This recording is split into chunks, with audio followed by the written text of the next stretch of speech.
नमस्कार and welcome you to world affairs. मैं हूं प्रशांत धवन। देखिए, जो बाइडेन के लिए क्लियरली ये हफ्ता अच्छा नहीं जा रहा। पहले तो व्लादिमीर पुतिन ने बहुत ही बड़ा झटका दे दिया यूक्रेन में। अब इंडिया से भी एक बैड न्यूज़ इनके लिए आ गई है। इंडिया ने 22,000 करोड़ रुपए की एक मेगा ड्रोन डील यूएसए के साथ कर दी है कैंसिल। अभी के लिए इसको बिल्कुल हॉल्ट कर दिया गया है, कैंसिल ही आप मान लीजिए। मुझे लगता नहीं है कि ये डील वापस रिवाइव होने वाली है। रिवाइव अगर होती भी है मेरे हिसाब से तो यूएसए को कोई बहुत ही स्पेशल ऑफर देना होगा जिसमें ट्रांसफर ऑफ टेक्नोलॉजी भी हो, ओवरऑल प्राइसेस भी काफी हद तक डिफरेंट हो। अभी के लिए आप कह सकते हैं कि this deal is pretty much dead. और रिसेंटली इस पे बहुत सारे आर्टिकल्स पब्लिश हुए हैं, यहाँ पर आप देख पाएंगे। India won't buy predator drones from the US. $3 billion की जो डील है ये अभी के लिए कैंसिल लग रही है। नाउ ये सारा इशू क्या है, रीजंस यहाँ पर क्या है, इंडिया के पास क्या ऑप्शंस हैं, इसके अलावा इंडिया कौन सी ऑप्शंस यहाँ पर एक्सप्लोर करेगा, डिस्कस करेंगे। यहाँ पर बहुत कुछ आपको जानने को मिलेगा। So a lot to know, a lot to discuss as always. But before we begin आपसे एक सवाल पूछूंगा। क्वेश्चन यहाँ पर ये है कि ईस्टर्न ब्रिज एयर एक्सरसाइज आज के समय बहुत ज़रा न्यूज़ में है। इंडिया अभी जब मैं ये वीडियो रिकॉर्ड कर रहा हूँ, ये एक्सरसाइज किस देश के साथ कंडक्ट कर रहा है? रशिया, बेलारूस, यूएई, ओमान या फिर फ्रांस? कमेंट सेक्शन में करिए आंसर। सही आंसर आपको मिलेगा वीडियो के एंड में। तो पहले इस बात को लेकर बस रिपोर्ट्स आ रही थी, मगर अब यूएस की साइड से भी बहुत से डिफेंस एनालिस्ट यहाँ पर ये बात कंफर्म कर रहे हैं कि इंडिया ने पेंटागन को ये बात बता दी है कि जो हमने आपसे बातचीत करी थी 30 प्रेडेटर ड्रोन्स को लेकर, 30 आर्म्ड प्रेडेटर ड्रोन्स को लेकर, ये हम ड्रोन्स अभी परचेज नहीं करने वाले। ये डील वैसे शुरू कब हुई थी, इसकी बातचीत स्टार्ट कैसे हुई? ये देखिए, इसका आइडिया शुरू हुआ था आज से काफ़ी महीनों पहले, जब इंडियन नेवी ने 2 MQ-9B सी गार्डियन ड्रोन लीज पर लिए जनरल एटॉमिक से, और इंडियन नेवी ने इन ड्रोन्स को यूज़ किया। एक्सपीरियंस सेटिस्फैक्ट्री था। उसके बाद इंडियन गवर्नमेंट ने यह सोचा कि ऐसे 30 ड्रोन परचेज करेंगे हम, प्रेडेटर ड्रोन, आर्म ड्रोन्स होंगे। ये काफी डिफरेंट है बाय द वे।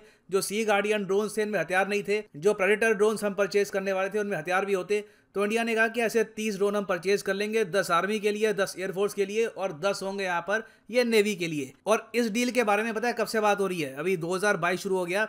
हम इसके बारे में सुन रहे हैं 2018-19 से। एक्चुअली उससे पहले भी कुछ इस पर आर्टिकल्स पब्लिश हुए थे, मगर इस पर ऑफिशियली हमने देखा कि बातचीत स्टार्ट हो गई थी 2018-19 से। जब 2019 में मोदी जी गए थे यूएस में, तब भी इस पर बातचीत हुई। ट्रंप ने अप्रूव कर दी थी ये डील। यूएस काफ़ी एक्साइटेड था इस इशू को लेकर कि पहली बार इतिहास में ये लोग एक नॉन नेटो कंट्री को ये प्रेडेटर ड्रोन बेचने वाले हैं। नहीं तो यूएस के लिए भी ये जो टेक्नोलॉजी है बहुत सेंसिटिव है। यूजुअली कोई भी देश जो नेटो का पार्ट नहीं है, यूएसए उनको ये आर्म ड्रोन सेल नहीं करता। मगर इवन दो यूएस ने एक इंडिया के लिए एक्सेप्शन रख दी थी, इंडिया की एक्सपेक्टेशंस यूएसए से काफ़ी हाई थी। इंडिया ने यहाँ पर यह सोचा कि पहली बात तो जो ये $3 बिलियन की डील है, इसमें यूएस टेक्नोलॉजी ट्रांसफर भी देगा कि ये ड्रोन्स बनाते कैसे हैं, इन द फ्यूचर ऐसे ड्रोन्स हम भारत में ही बनाएंगे। इसको लेकर देखो, यूएसए ने ना हाँ कहा ना कहा। इनके यहाँ कुछ प्रॉपर क्लैरिटी थी नहीं। पेंटागन से कभी कोई प्रॉपर हमको रिस्पॉन्स इसको लेकर आया नहीं। इंडिया वेट करता रहा।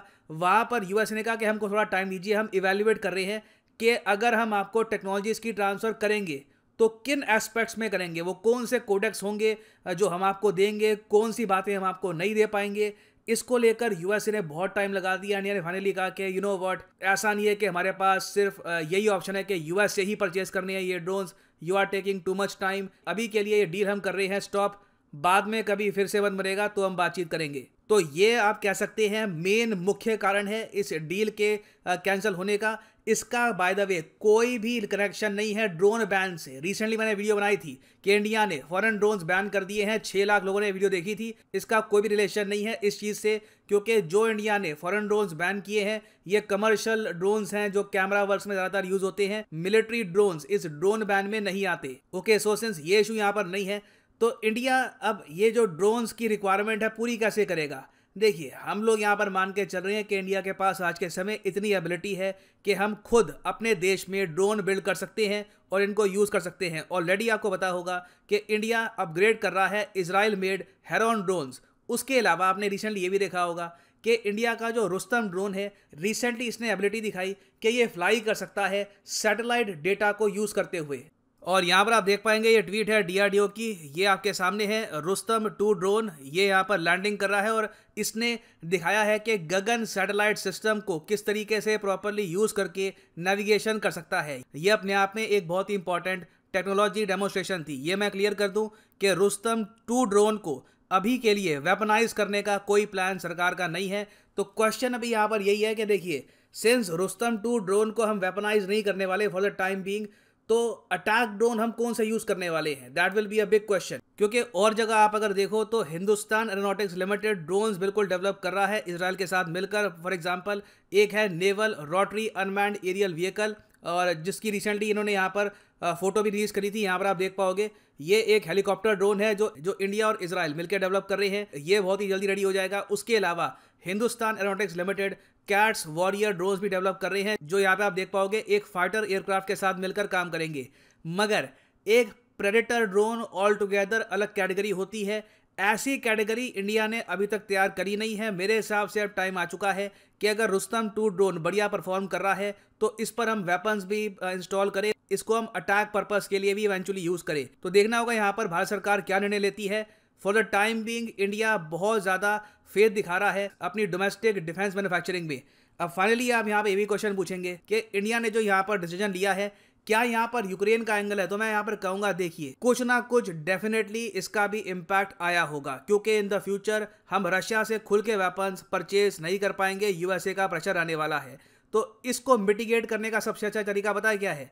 यूएसए से भी कम वेपन्स परचेज करो, नहीं तो रशिया के साथ रिलेशन खराब हो सकते हैं। नीड अभी के लिए ये है कि इंडिया सेल्फ डिपेंडेंट बने, खुद ही वेपन्स अपने मैन्युफैक्चर करे। इसराइल इसमें हमारा बहुत ही अच्छा पार्टनर बन सकता है, क्योंकि इसराइल को टेक्नोलॉजी ट्रांसफर को लेकर ज़्यादा कुछ परहेज है नहीं।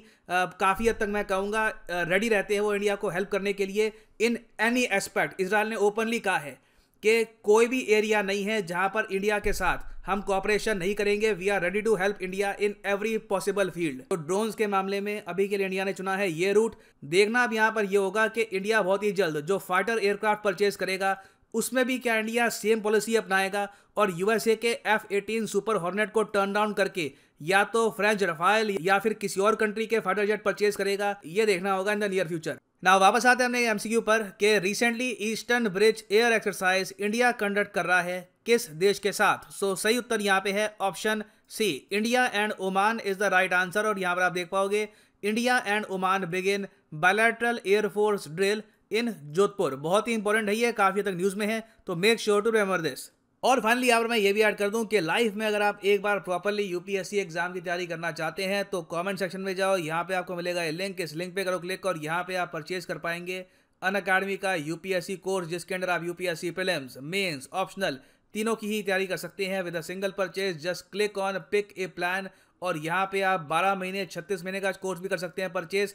अगर आपके पास अभी टाइम है, आराम से 2-3 साल का टाइम है, आराम से एक आपको अटेम्प्ट देना है 2025 के आसपास, तो you can by the 36 month course. मगर जो प्राइसेस यहाँ पर लिखे हैं पे करने की आवश्यकता नहीं है, सिंपली यहाँ पे कोड यूज करो PD10 and the prices will just start following. So use करिए code PD10 and save money. So इसी नोट के साथ ये है वीडियो का अंत। Thank you for listening and as always God bless you all.